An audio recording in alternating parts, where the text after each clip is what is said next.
Assalamualaikum semuanya. Baik, di sini kita akan membahas tentang teori mimetik. Apa itu teori mimetik?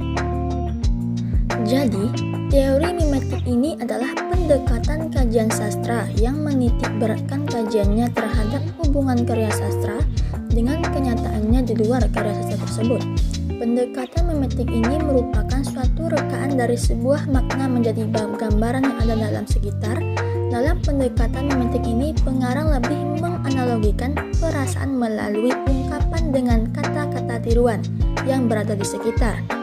Kata-kata itu bisa berupa kata benda, apapun itu yang terdapat di sekitar pengarang.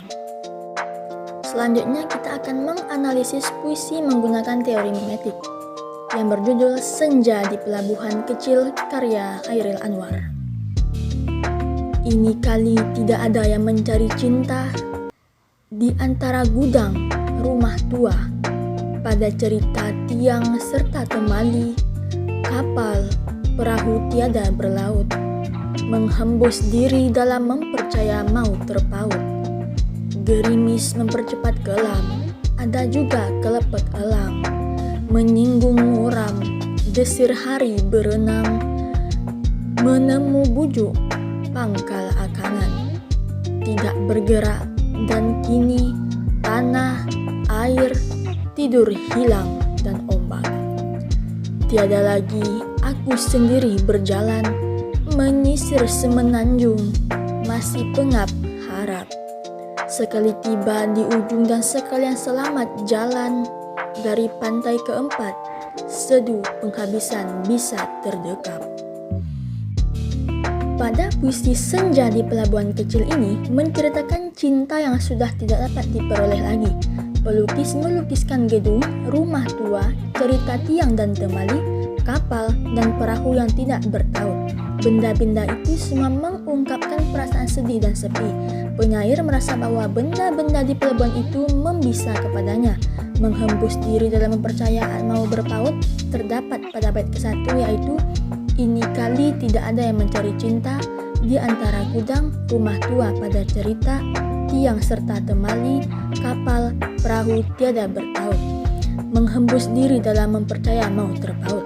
Pada bait kedua dalam puisi Senja di Pelabuhan Kecil, perhatian penyair memfokus ke suasana pelabuhan dan tidak lagi kepada benda-benda pelabuhan yang beraneka ragam.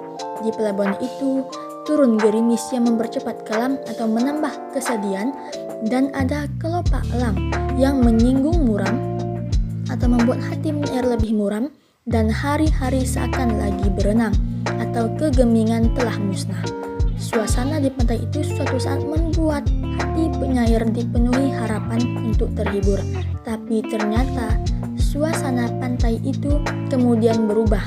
Harapan untuk mendapatkan hiburan itu musnah sebab kini air, tanah, tidur hilang ombak. Pada bait ketiga dalam puisi Senja di Pelabuhan Kecil, pikiran penyair lebih dipusatkan pada dirinya dan bukan kepada pantai dan benda-benda sekeliling pantai itu. Dia merasa aku sendiri. Tidak ada lagi yang diharapkan akan memberikan hiburan dalam kesendirian dan kedukanya itu. Dalam kesendiriannya itu, ia menyisir semenanjung. Semula ia berjalan dengan dipenuhi harapan, namun sesampainya di ujung sekalian selama jalan.